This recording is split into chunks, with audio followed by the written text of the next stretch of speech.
ನಮಸ್ಕಾರ. ಮನುಜ ಮಲೆನಾಡು ಬಂದಾಯಿತು. ಹೊಸ ವಿಡಿಯೋ ತಂದಾಯಿತು. ಬನ್ನಿ ಇವತ್ತು ಅನುಪಮ ಸೀರಿಯಲ್ಲು ಹೇಗೆ ಮೂವ್ ಆಗುತ್ತೆ, ಏನು ಸ್ಟೋರಿ ನೋಡೋಣ. ಅದಕ್ಕಿಂತ ಮುಂಚೆ ನನ್ನ ವಿಡಿಯೋಕ್ಕೆ ಸಬ್ಸ್ಕ್ರೈಬ್ ಮಾಡ್ಕೊಳ್ಳಿ, ಹಾಗೆ ಒಂದು ಲೈಕ್ ಕೊಡಿ. ಪ್ರೇಮ್ ನೋಡಿ ನೋಡಿ ಸಾಕಾಯಿತು. ನಿನ್ನೆ ರಾಯಿಗೂ ಅನುಪಮಗೂ ಅವಮಾನ ಮಾಡಿ ಕಳಿಸಿದ್ದು ಅವ್ರ ಮನೆಯಿಂದನೇ ಅಂತ ಗೊತ್ತಾಯಿತು. ಹಾಗಾಗಿ ಅವನು ಇವತ್ತು ಏನಾದ್ರೂ ಕೊತಾರಿ ಅವರಿಗೆ ಸರಿಯಾಗಿ ಬುದ್ಧಿ ಕಲಿಸ್ಲೇಬೇಕು ಅಂತೇಳ್ಬಿಟ್ಟು ಮನೆಗೆ ಬರ್ತಾನೆ. ಬಂದು ಜೋರಾಗಿ ಕೂಗ್ತಾನೆ. ಆವಾಗ ಪ್ರೇಮ್ ಬಂದ ಅಂತೇಳಿ ಡಿಂಕು ಬಂದ ಅಂತ ಪಾಪ ತುಂಬ ಖುಷಿ ಪಡ್ತಾರೆ ಅಜ್ಜಿ, ಮಗ, ಅಪ್ಪ ಎಲ್ಲ. ಆದರೆ ಇವನು ಬಂದಿದ್ದು ರಾಯಿಗೂ ಅನುಪಮಗೂ ಅವಮಾನ ಮಾಡಿ ಕಳಿಸಿದಿರಲ್ಲ ಅಂತ ಕೇಳಕ್ಕೆ ಬಂದಿದ್ದೇನೆ. ಆದರೆ ಕೇಳೋ ರೀತಿ ಅದೆಲ್ಲ ತುಂಬ ಎಲ್ಲರಿಗೂ ಬೇಜಾರು ತರಿಸುತ್ತೆ. ಹಾಗಾಗಿ ಅಲ್ಲಿ ಅವ್ರ ಚಿಕ್ಕಪ್ಪನ ಮಗು ಇದೆ, ಆ ಹುಡುಗನೂ ಕೂಡ ತುಂಬ ಪ್ರೇಮನ ಇಷ್ಟಪಡುತ್ತೆ. ಮತ್ತು ಚಿಕ್ಕಪ್ಪ ಕೂಡ, ಚಿಕ್ಕಮ್ಮ ಎಲ್ಲರೂ ಇಷ್ಟಪಡ್ತಾರೆ. ತಾಯಿ ತಂದೆ ಎಲ್ಲರೂ ಇಷ್ಟಪಡ್ತಾರೆ.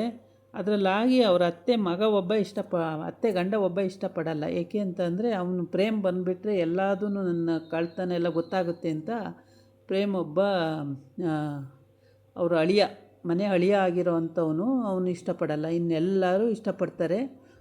ತುಂಬ ಕೋಪದಿಂದ ಬರ್ತಾನೆ ಮನೆಗೆ. ಕೋಪ ಅಂದರೆ ಅಷ್ಟಿಷ್ಟು ಕೋಪ ಇರಲ್ಲ. ಆ ಕೋಪದಿಂದ ಮನೆಗೆ ಬರ್ತಾನೆ. ಬಂದಿದ್ದು ಜೋರೆ ಕೊತಾರಿ ಅವರೇ ಅಂತ ಕೂಗ್ತಾನೆ. ಓ ಡಿಂಕು ಬಂದ ಅಂತ ಹೇಳ್ಬಿಟ್ಟು ತುಂಬ ಖುಷಿಯಾಗಿ ಬಾರೋ ಕಂದ ಅಂತ ಅಜ್ಜಿ ಕರಿತಾಳೆ. ಆಮೇಲೆ ನಾನಿಲ್ಲಿ ಆದಿತ್ಯ ಸ್ವೀಕರಿಸೋಕ್ಕೆ ಬಂದಿಲ್ಲ ಅಂತ ಹೋಗಿ ದೇವ್ರದ್ದು ದೊಡ್ಡ ಪಟ ಇರುತ್ತೆ, ಅಲ್ಲೋಗಿ ಫಸ್ಟ್ ಕೈ ಮುಗಿತಾನೆ. ಕೈ ಮುಗಿದ ಮೇಲೆ ಅವನು ಅವ್ರ ಹತ್ರ ಮಾತಾಡೋಕ್ಕೆ ಬರೋದು. ಆವಾಗ ನೀವು ನಿನ್ನೆ ಮಾಡಿದಂಥ ಕೆಲಸ ತುಂಬ ತಪ್ಪು ಅಂತ ಹೇಳ್ತಾನೆ. ಏನು ತಪ್ಪು ಅಂದಾಗ, ಹೀಗೆ ಅವ್ರ ಹತ್ರ ಅಡುಗೆ ಮಾಡಿಸ್ಕೊಂಡು ಅವ್ರು ಅಡುಗೆ ತಿನ್ನಲ್ಲ ಅಂದಿದ್ದು ತಪ್ಪು, ಮತ್ತು ಅವ್ರ ಹತ್ರ ಅಡುಗೆ ಮಾಡಿಸ್ಕೊಂಡು ಅವರಿಗೆ ಪೇ ಮಾಡದೆ ಕಳಿಸಿದ್ದು ತಪ್ಪು. ಅವ್ರ ಹತ್ರ ಕ್ಷಮೆ ಕೇಳಬೇಕು ನೀವು ಅಂತ ಹೇಳ್ತಾನೆ. ಸಾಧ್ಯನೇ ಇಲ್ಲ ಈ ಜನ್ಮದಲ್ಲಿ ಕ್ಷಮೆ ಕೇಳೋಕ್ಕೆ ಅಂತ. ಚಿಕ್ಕ ಹುಡುಗನಲ್ಲೆಲ್ಲ ಹೆಂಗಿದ್ದ, ಈಗ ಹೆಂಗಾಗೋಗವನೆ ಅಂತೇಳ್ಬಿಟ್ಟು ತುಂಬಾ ಆಶ್ಚರ್ಯಪಟ್ಟು ನೋಡ್ತಾ ಇರ್ತಾನೆ ಫ್ಲಾಶ್ಬ್ಯಾಕಿಗೆ ಹೋಗಿ. ಅವಾಗೆಲ್ಲ ಅಪ್ಪ ಅಪ್ಪ ಅಪ್ಪ ಅಂತ ಓಡಾಡ್ತಿದ್ದವನು ಈಗ ಎಷ್ಟು ಚೇಂಜ್ ಆಗಿದ್ದಾನೆ ಅಂತ. ಆ ಒಂದು ಬಾಟ್ಲಲ್ಲಿ ತುಂಬಿಟ್ಟು ಹೋಗಿರ್ತಾನೆ, ಅದು ಇವತ್ತು ಅಲ್ಲೇ ಇದೆ. ಇದು ನಾನು ತುಂಬಿದ್ದು ಇಲ್ಲೇ ಇದೆಯಲ್ಲ ಅಂತ ನೋಡ್ತಾನೆ. ಓಕೆ ಫೈನ್ ಅಂತೇಳ್ಬಿಟ್ಟು, ನೀವು ಅನುಪಮ ಮ್ಯಾಮ್ಗೆ ಅವಮಾನ ಮಾಡಿದ್ದು ನನಗೆ ಸಹಿಸ್ಕೊಳ್ಳೋಕ್ಕೆ ಆಗಲ್ಲ, ಅವಮಾನ ಮಾಡಿದ್ದೀರಾ ನೀವು ಅಂತ ಹೇಳ್ತಾನೆ ಜೋರು. ಹಾಗಾಗಿ ಜೋರು ದನಿಲಿ ಅವರ ಅಪ್ಪ ಸುಮ್ಮನೆ ನೋಡ್ತಾ ಇರ್ತಾನೆ. ಸಿಟ್ಟು ತಡ್ಕೊಳಕ್ಕಾಗ್ತಿರಲ್ಲ, ನೋಡ್ತಾ ಇರ್ತಾನೆ. ಎಷ್ಟು ಅಹಂಕಾರ ಪಡ್ತಾರೆ ಅವರು, ಇವನಿಗೆ ಎಷ್ಟು ಮಾತಾಡೋದು ಕಲ್ತಿದ್ದಾನೆ ಅಂತೇಳ್ಬಿಟ್ಟು. ಅಜ್ಜಿ ಮೊಮ್ಮಗ ಎಲ್ಲ ಇಷ್ಟೊಂದು ದಿನ ಆಯಿತು, ಈಗ ಬಂದಿಯಲ್ಲಪ್ಪ, ಆಯಿತು ಸಮಾಧಾನದಿಂದ ಮಾತಾಡೋಣ. ಇಷ್ಟು ಅರ್ಜೆಂಟ್ ಏನಕ್ಕೆ, ಇಷ್ಟು ರಾಂಗಾಗಿ ಏನಕ್ಕೆ ಮಾತಾಡ್ತೀಯ, ಅರ್ಜೆಂಟ್ ಮಾತಾಡಬೇಡ, ಇರು ಅಂತ. ಇಲ್ಲ, ನಾನು ಮಾತಾಡೋಕ್ಕೆ ಬಂದಿರೋದು. ಕೊತಾರಿ ಅವರು ಏನು ಅಂದ್ಕೊಂಡಿದ್ದಾರೆ, ಬಡವರೆಲ್ಲ ಅವ್ರು ಏನಕ್ಕೂ ಲಾಯಕ್ಕಿಲ್ಲ, ನಾವು ಶ್ರೀಮಂತರೇ ಮಾತ್ರ ಲಾಯಕ್ಕಿರೋದು ಅಂತ ತಿಳ್ಕೊಂಡವ್ರೆ, ಹಾಗೆ ಹೀಗೆ ಅಂತ. ಯಾರ ವಿಷಯ ಮಾತಾಡ್ತಿದ್ದೀಯಾ, ಏನು ಕತೆ ಅಂದರೆ, ಯಾರ ವಿಷಯ ಅಂದರೆ ನಿನ್ನೆ ಅಡುಗೆಗೆ ಬಂದಿದ್ದವರು ಯಾರು, ಅನುಪಮ ಮ್ಯಾಮ್ ತಾನೆ. ಅನುಪಮ ಮ್ಯಾಮು ಮತ್ತು ಅವ್ರ ಮಗಳಿಗೆ ಅವಮಾನ ಮಾಡಿ ಯಾಕೆ ಕಳಿಸಿದ್ರಿ, ಅವ್ರಿಗೇನು ಪೇ ಮಾಡಿಲ್ಲ, ಮತ್ತು ಅವ್ರಿಗೆ ಅವಮಾನ ಮಾಡಿದ್ದೀರಾ, ಏನು ಕತೆ ಇದು ಅಂತ. ಆಮೇಲೆ ನೋಡಿ ಕೊತ್ತಾರಿ ಅವರೇ, ಕೇಳಿ ಇನ್ನೊಂದು ವಿಷಯ, ನಾನು ಇನ್ನೊಂದು ನ್ಯೂಸ್ ಕೊಟ್ಟೇ ಹೋಗ್ತೀನಿ, ಬಂದಿದ್ದೀನಿ, ಇನ್ನೊಂದು ನ್ಯೂಸ್ ಕೊಟ್ಟೇ ಹೋಗ್ತೀನಿ ಅಂತ. ಏನು ನ್ಯೂಸು ಅಂತ ಅಂದಾಗ, ನಾನು ಅನುಪಮ ಮಗಳನ್ನು ರಾಯಿನ ಲವ್ ಮಾಡ್ತಾಯಿದ್ದೀನಿ, ಅವಳನ್ನೇ ಮದುವೆ ಮಾಡ್ಕೋಬೇಕು ಅಂತ ಇದ್ದೀನಿ. ಹಾಗಾಗಿ ನೀವು ಏನೇ ಮಾಡ್ಕೊತೀರ ಮಾಡ್ಕೊಳ್ಳಿ, ನಾನು ಅವಳನ್ನೇ ಮದುವೆ ಆಗೋದು. ನಾನು ಅನುಪಮ ಅಡುಗೆ ಮನೆಯಲ್ಲಿ ಸೆಪ್ಪಾಗಿದ್ದೀನಿ. ನಾನು ಅಲ್ಲೇ ಅಷ್ಟು ದೊಡ್ಡ, ನನಗೇನೂ ಇಲ್ಲದಿದ್ದಾಗ ಕೆಲಸ ಕೊಟ್ಟು ಮಗನ ಥರ ನೋಡ್ಕೊಂಡಿದ್ದಾರೆ, ಅವರಿಗೆ ನಾನು ಕೃತಜ್ಞತೆ ಸಲ್ಲಿಸಲೇಬೇಕು ಅಂತ ಹೇಳ್ತಾನೆ. ಸರಿ ಆಯಿತು ಬಿಡು ಅಂತೇಳಿ ಹೇಳ್ಕೊಂಡು ಸುಮ್ಮನೆ ಇರ್ತಾರೆ. ಆದರೆ ಏನಾದರೂ ಕೇಳೋದೇ ಇಲ್ಲ. ತುಂಬ ಇದು ಮಾಡ್ತಾನೆ, ಗಲಾಟೆ ಅದೆಲ್ಲ ಮಾಡ್ತಾನೆ. ಆಮೇಲೆ ಬೇಜಾರಾಗುತ್ತೆ. ಸರಿ ಅಂತ ಹೇಳ್ಬಿಟ್ಟು ಹೇಳೋವಷ್ಟು ಹೇಳ್ತಾರೆ. ಆಮೇಲೆ ಅವ್ರ ಅತ್ತೆ ಗಂಡ ಅವನು ಬಂದು ಏನೋ ಹೇಳೋಕ್ಕೆ ಅಂತ ಬರ್ತಾನೆ. ನೋಡು ನೀನು ನನಗೆ ಮಾತಾಡಬೇಡ, ದೊಡ್ಡವರು ಮನೆ ಅಳಿಯ, ಅವ್ರಿಗೆ ಮರ್ಯಾದೆ ಕೊಡಬೇಕು ಅಂತ ಅವರಪ್ಪ. ಏನು ಮರ್ಯಾದೆ ಕೊಡೋದು, ನಿಂದು ಎಷ್ಟಿದೆ ಅಷ್ಟು ನೋಡ್ಕೊ, ನಿಂದು ಇಷ್ಟನ್ನ ಬಿಚ್ಚಿದ್ರೆ ಹೆಂಗಿರುತ್ತೆ ಗೊತ್ತಾ ಅಂತ ಬೈತಾನೆ. ಆವಾಗ ಅವ್ನು ಸೈಡ್ ಹೋಗ್ತಾನೆ.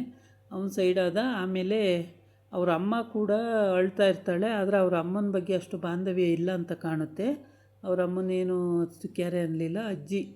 ಆಮೇಲೆ ಇವನು ಎಲ್ಲ ಮಾತಾಡಿ ನಾನು ಹೋಗ್ತೀನಿ ಅಂತ ಹೊರಟಾಗ ಸರಿ ಬಾಗಿಲು ದಾಟಬೇಕು ಅಷ್ಟೊತ್ತಿಗೆ ಅಜ್ಜಿ ಹೋಗಬೇಡ ಕಣೋ ಪ್ರೇಮ, ಹೋಗಬೇಡ ಕಣೋ ಅಂತ ಹೋಗಿ ತಕ್ಷಣವೇ ಎಡಗಿ ಬಿದ್ದೋಗ್ಬಿಡ್ತಾಳೆ. ಎಡವಿ ಬಿದ್ದ ತಕ್ಷಣವೇ ಈ ಕಡೆಯಿಂದ ಅಪ್ಪ ಆ ಕಡೆಯಿಂದ ಮಗ ಇಬ್ಬರೂ ಓಡಿ ಬಂದುಬಿಡ್ತಾರೆ. ಓಡಿ ಬಂದು ಅಜ್ಜಿನ ಕರೆದು ಎತ್ತಿ ಒಂದು ಚೇರ್ ತರಿಸಿ ಅದ್ರ ಮೇಲೆ ಕೂರಿಸಿ ಆಮೇಲೆ ನೀರು ತರಿಸಿ ನೀರು ಕುಡಿಸಿ ಎಲ್ಲ ಮಾಡ್ತಾರೆ. ಎಲ್ಲ ಮಾಡಾದಮೇಲೆ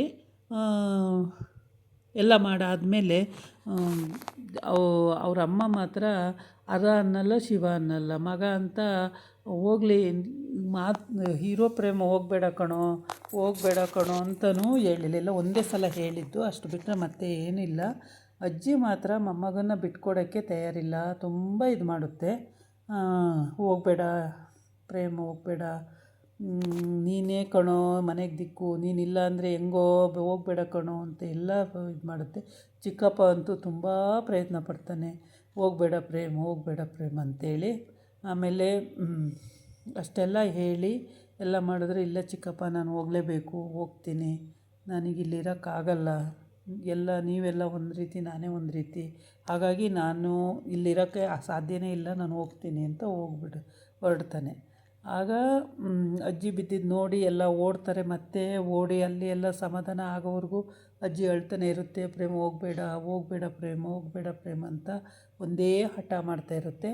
ಅದೇನೇ ಹಠ ಮಾಡಿದ್ರೂ ಕೊನೆಗೆ ಮಗನಿಗೂ ಹೇಳುತ್ತೆ, ನೀನು ನೋಡೋ ಕೊತರಿ ಬರೀ ಸೇಡಿಟ್ಕೊಳ್ಬಾರ್ದು ಕಣೋ, ನಿಮ್ಮ ಮಗ ಅನ್ನೋದು ಪ್ರೀತಿ ಇರಬೇಕು ಕಣೋ, ಮಗ ನಿನ್ನ ಜೊತೆ ಬರಬೇಕು, ಆ ಥರ ನೀನು ಪ್ರೀತಿ ಮಾಡಬೇಕು, ಅದು ಬಿಟ್ಟು ನೀನು ದ್ವೇಷ ಅಸೂಯೆನೇ ತೋರಿಸಿದ್ರೆ ಯಾರು ತಾನೇ ಇರ್ತಾರೋ ಅಂತ. ಏನೇ ಮಾಡಿದ್ರೂ ಅವನು ನಾನು ಇರಲ್ಲ ಅಜ್ಜಿ ಅಂತೇಳಿ ಹೊರಟೇ ಬಿಡ್ತಾನೆ. ಅವನು ಹೋಗಿರೋದು ನೋಡಿಬಿಟ್ಟು ಅಜ್ಜಿಗೂ ತುಂಬ ಸಂಕಟ ಆಗುತ್ತೆ. ಆಗಾಗ ಬರ್ತಾಯಿರು ಅಂದರೆ, ಇಲ್ಲ ನಾನು ಇನ್ನು ಇಲ್ಲಿ ಬರಲ್ಲ, ಅವ್ರ ಹತ್ರ ಕ್ಷಮೆ ಕೇಳಿ ಅಂತ ಅಪ್ಪಂಗೆ, ರಾಯಿ ಹತ್ರನೂ ಅನುಪಮ್ ಮ್ಯಾಮ್ ಹತ್ರನೂ ಕ್ಷಮೆ ಕೇಳಿ ಅಂತ. ಅವರು ಕ್ಷಮೆ ಕೇಳೋಕ್ಕೆ ತಯಾರಿಲ್ಲ. ನಾನು ಕೇಳೋದಿಲ್ಲ ಅಂದಮೇಲೆ ಕೇಳೋದಿಲ್ಲ ಅಂತ ಅವರಪ್ಪ. ಹಾಗಾಗಿ ಕೊನೆಗೆ ಹೇಳ್ತಾನೆ, ಒಂದೇ ಒಂದು ಮಾತು ಹೇಳ್ತಾನೆ, ನಾನು ರಾಯಿನ ಲವ್ ಮಾಡ್ತಾಯಿದ್ದೀನಿ, ಹಂಗಾಗಿ ರಾಯಿನೇ ಮದುವೆ ಮಾಡ್ಕೊಳ್ಳೋದು. ಅವರಿಗೆ ನಾನು ನಿಮ್ಮ ಮಗ, ನೀವು ಈ ಮನೆ ನಂದು ಅಂತ ಗೊತ್ತಿಲ್ಲ, ನಾನು ಯಾರೋ ಅನಾಥ ಅಂತ ತಿಳ್ಕೊಂಡಿದ್ದಾರೆ, ನೀವು ಯಾವ ಕಾರಣಕ್ಕೂ ಅದು ಗೊತ್ತಾಗಬಾರ್ದು ಅಂತ ಹೇಳಿರ್ತಾನೆ. ಸರಿ ಅಂತ ಹೇಳ್ಬಿಟ್ಟು ಒಪ್ಕೊಂಡಿರ್ತಾರೆ. ಅವನು ಹೌದು, ಅದು ಹೇಳೋ ಪ್ರಕಾರದಲ್ಲಿ ರಾಯಿಗೂ ಗೊತ್ತಿಲ್ಲ, ಹಾಗೇ ಅನುಪಮಗೂ ಗೊತ್ತಿಲ್ಲ. ಯಾರ ಮನೆ ಹುಡುಗ, ಏನು ಕತೆ ಒಂದು ಗೊತ್ತಿಲ್ಲ.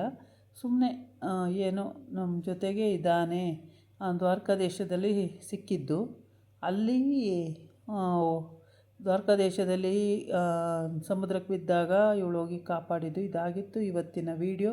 ನಾಳೆ ಇನ್ನೊಂದು ವೀಡಿಯೋ ಜೊತೆ ಬರ್ತೀನಿ. ನಮಸ್ಕಾರ.